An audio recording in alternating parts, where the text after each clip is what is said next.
Child. That was me.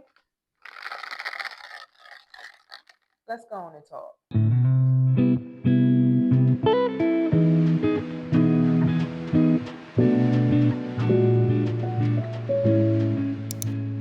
Hey babes, welcome back. If this is your first time seeing me, my name is Daisha and I help you take a mindful approach to wellness. If you feel like you struggle with unhealthy habits, constantly starting over, or emotional eating, I help you understand why, as well as help you create habits, patterns, and mindset shifts to shape your well being. If that sounds like something that you may need, let this be your soft place to land. Like, subscribe, and comment down below and let me know what you'd like to see more of. I would love to chat with you. Okay, so let's get into this video. Okay, so I know we all saw that intro, and yes, that was me. And you're probably wondering how I went from that to this, being 45 pounds lighter, being pretty much a gym girly, and posting confidently. Well, let me just say you can be new, overweight, scared, and still belong in the gym. Because strength and taking charge of your wellness isn't a look, it is a choice, a daily, constant, consistent choice. And you don't need to punish yourself to earn your space. So let's talk about gym culture versus wellness culture from my perspective. And as I go over these, I want you to think about which ones you may have even fallen victim to. So, gym culture, definitely highly rooted in aesthetics, muscle growth, fat loss, just overall looking the part. Think Gymshark or Lululemon. No shade. It's influenced by bodybuilders, athletic routines, and the supplement industry. It often prioritizes performance and appearance over longevity and health. It promotes a lot of products such as protein, cookies, bars, shakes, powders, and chips. And it also kind of encourages this toxic, extreme consistency. Train hard, go hard. But with all of that, how does it show up in your body? Honestly, at times you may notice people who follow these gym culture extremes end up with constant fatigue and soreness, possible hormone dysregulation, especially in us women, like losing our periods or even having adrenal fatigue. And it can even cause some people to fall into overeating or undereating. And it also seems like there's this reliance on these packaged, processed protein fitness foods that at the end of the day aren't even truly nourishing. And I know because there was a whole era in my life where I swore by these protein foods. Snacks and shakes and protein cookies, protein cereals, protein bars, protein chips. They literally were the foundation to my fitness wins. And I lost weight, maybe about 25 to 30 pounds, but it was with the help of weight loss drugs such as phentermine, B12 shots, or these fad diets such as keto and extreme cleanses. And I'm not saying that they don't work, but if you're doing them for certain purposes for extended periods or during these extreme fitness routines such as CrossFit, I feel like with those type of workouts, they're good to try, they're good to do, but for long term, that's a lot on the body and it may do more harm than good. And sure enough, I gained the weight back, which is what you saw in that clip.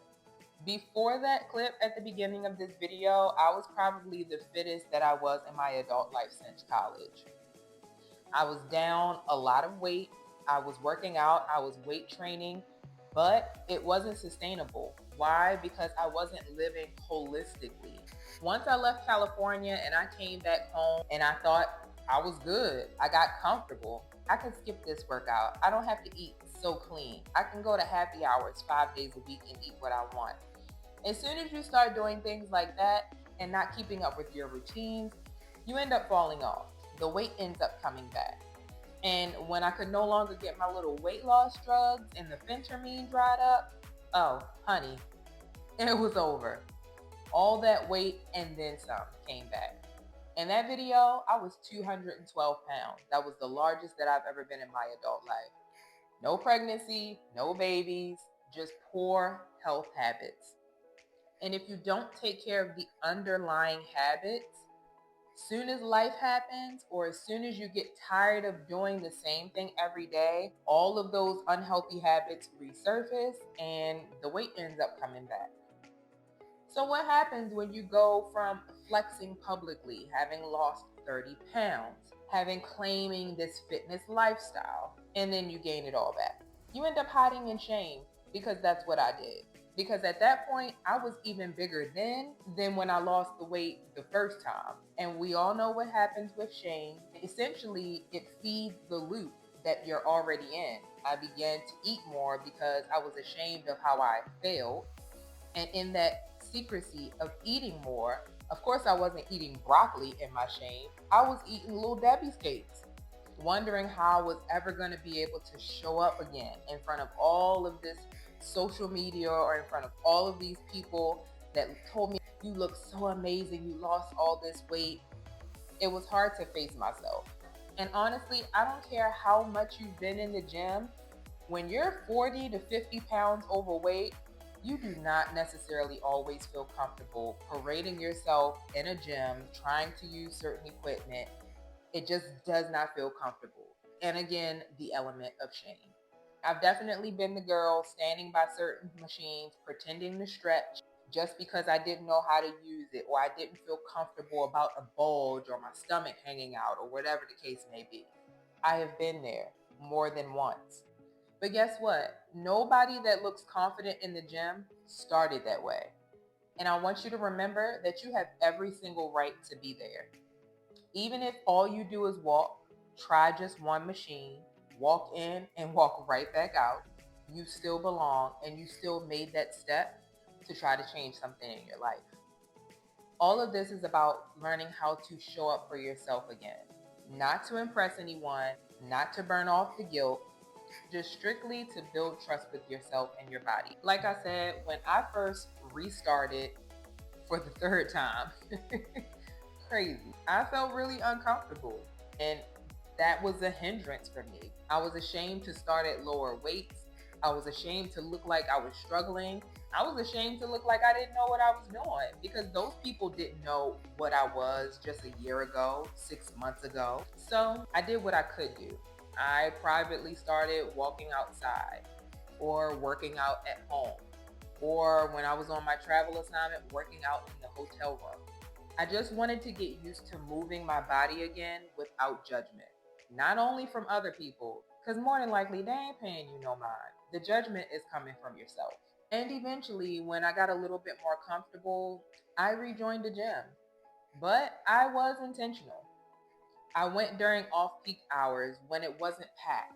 That helped me relax a little bit more and feel a little bit more comfortable with exploring the space. Some gyms even offer like a crowd meter, such as this one from Planet Fitness. It kind of gives you a snapshot of how crowded the gym is during different times of the day. From my experience, the pre-work crew usually comes in between maybe 5 and 7 or 5 to 8 a.m. And the after work crew is usually there between 5 and 8 p.m. So I usually try to avoid the gym around those times. I also used to ask for the gym trainer or a consultation. Oftentimes, this is a great way to get acclimated to the facility. They also can do your weight and your BMI and just give you an outlook on what your progress could look like over time and where you're starting from, as well as introduce you to the different machines. Even sometimes they can give you a quick workout and check your form and give you a run through. That way you're not feeling as lost or as out of place, and you have someone as a point of reference to get you started at that gym. When I personally did this myself, I noticed it made me feel less like a visitor and more like I belonged. And I know paying for a gym membership may not be an option for most people, but just remember honoring movement. Outside is always free, or you can get basic equipment for your home. Certain stores like Five Below, Marshalls, Ross, even Amazon, you can purchase step boxes, jump ropes, 10-pound weights for relatively cheap. And you can start to create your own little home fitness corner that you can go to at the very least to get you started. Even if it's marching in place for 10 minutes while you watch your favorite show, it's movement. Honor the basics and just get moving. Because I had a history in the gym, once I did feel more confident, I wanted to go back to the gym. That came natural for me. And once I became more comfortable with going to the gym and I felt a little more stronger and a little bit more confident and could afford it, I opted to get a personal trainer. That offered me more of a challenge. It actually was able to help me push myself, because another trap that I would fall into is I would stall with the same weight. I would never push myself in reps or never push myself to progressively overload. And a trainer did that for me. And once I got that type of air underneath my wings, I was able to get back to my old self. But then at that point, I knew I needed to make a shift more into wellness versus gym culture, because if not, I was gonna end up right back in the same place. So, what does wellness culture look like? Wellness culture is rooted in balance, sustainability, and holistic health. It promotes connection to your body cues, nourishment, and recovery. It focuses on movement for mood, longevity, energy, and functionality. If you remember my previous video, a lot of these workouts and movements are mimicking real life activities, and that's rooted in wellness. It encourages real food, quality protein, healthy fats, and fiber-rich carbs. And movement that's rooted in wellness doesn't include running half marathons and 5Ks and being on the Stairmaster for 60 minutes. Movement and wellness encourages and includes just walking, mobility work, yoga, strength, and rest days. And wellness culture shows up in your body with more consistent energy, improved digestion, and hormonal balance. You feel strong, not depleted. Your cravings are reduced naturally with better blood sugar control and insulin resistance. And because wellness culture focuses more on nourishing the body, you have to look at food a little differently. No more excessive amounts of processed health foods. A typical day for me when I was functioning in gym culture would be a protein cookie, 2 protein shakes, maybe 1 meal, and then just pretty much starving myself after that, just to maintain gains or to look thin. In wellness culture, I had to rethink my food and protein sources. You'll notice gym culture will push 100 to 200 grams of protein daily, coming mostly from supplements. But because these things are ultra processed, they usually lack necessary nutrients. When you shift to wellness culture, that actually leans into quality over quantity. You start being able to focus on actual real whole food proteins, such as eggs, salmon, lentils, cottage cheese, lean meats, tofu, etc. It focuses on mindful eating and digestion, not just trying to find something sweet with a bunch of protein in it to make you feel like you're eating a treat and still feel like you're not losing out on anything. It actually makes sure you're nourished and full once you finish your meal. But let me tell you, not everybody needs 150 grams of protein a day. That's just not the case. And it definitely shouldn't come from 5 protein bars in a day. Like, y'all gotta get serious. 5 protein bars in a day versus eating salmon, Brussels sprouts, sweet potatoes, cottage cheese, eggs. I'm definitely gonna take the latter and not the former. So when it comes to movement frequency and types of movement, you'll often see that the gym culture mindset is train hard or it doesn't count. It rarely celebrates rest or deloading. And if you're not sore or can barely walk, then you didn't do anything. With a wellness culture mindset, sometimes walking is enough and may be all that you need. And a strength training routine of 3 to 4 times a week, when paired with regular movement throughout the day, is honestly enough for the average person.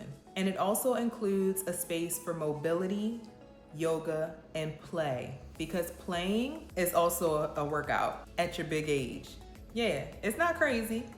It's all still movement, and it all contributes to your wellness. Being wrapped up in gym culture can have you tracking every single calorie, and it can have you chasing numbers, thinking that only thing that matters is what the scale says. It's not really about health. Most times it's about proving something. Like I said, the main thing that was in the back of my mind is, what is everybody gonna think now that I've fallen off? And like I said, I looked fit, but on the inside, I was constantly bloated. I was fatigued. I was anxious about missing workouts, thinking that I was gonna end up right back to where I started if I didn't kill myself in the gym for 60 minutes, no days off. And I was living on those protein snacks and caffeine.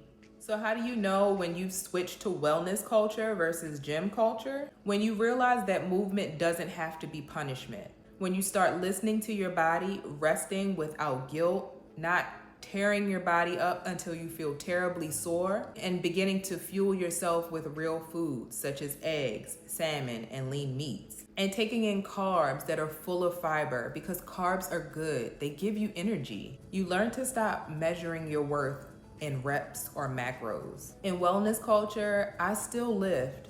I still challenge myself, but I do so in a healthy manner. Last week, I walked probably 2 to 3 days out of the week, only trained 3 instead of 4, and I'm not punishing myself for that. I'm not stepping on the scale every day to see if I've gained weight as a result of that. I've learned to rest and eat without obsession. Learn that motivation will not carry you. You are the one that has to do the work, and you have to do it consistently. Just start small. Begin scheduling your workouts like appointments. Build the habit, not the hype. And be proud of showing up, even if it's not a perfect workout. If you find yourself still struggling with even making it to the gym or feeling motivated to go to the gym, get yourself some cute matching outfits. Romanticize the process. Set your workout gear out the night before. Get you a gym bag and put all of the things that you may need or want to have with you in that bag so you're not trying to run around and grab things at the last minute, exhausting yourself, trying to just get out the door. Make it simple. And again, just go. Even if it's for 10 minutes, even if you just drive to the gym and sit there, you're still making that effort to get inside and make a difference for you. And before you know it, once you continue building this consistency, you'll start to see the results. I promise. There's no other way around it. If you do it, it will happen. So if you're healing your relationship with food and fitness, remember you're not alone. And if you find yourself starting over, remember you're not alone in that either.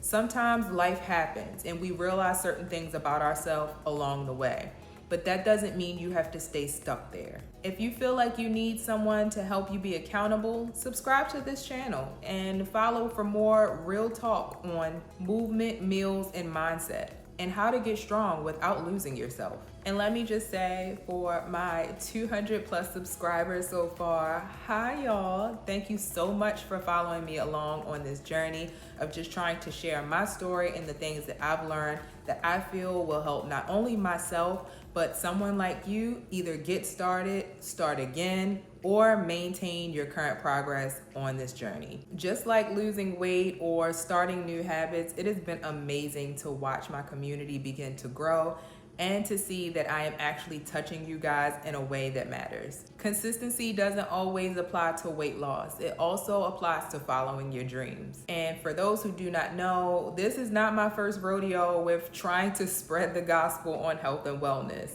I have a page, Nurse You to Health 8, on Instagram that I started way back 2019, where I was trying to get this same message out. When my love and understanding of the importance of health and wellness truly began to solidify in my life. The same videos here are just larger expansions of the message that I had just a few years back. And it was before I fell into the shame of having to start over myself.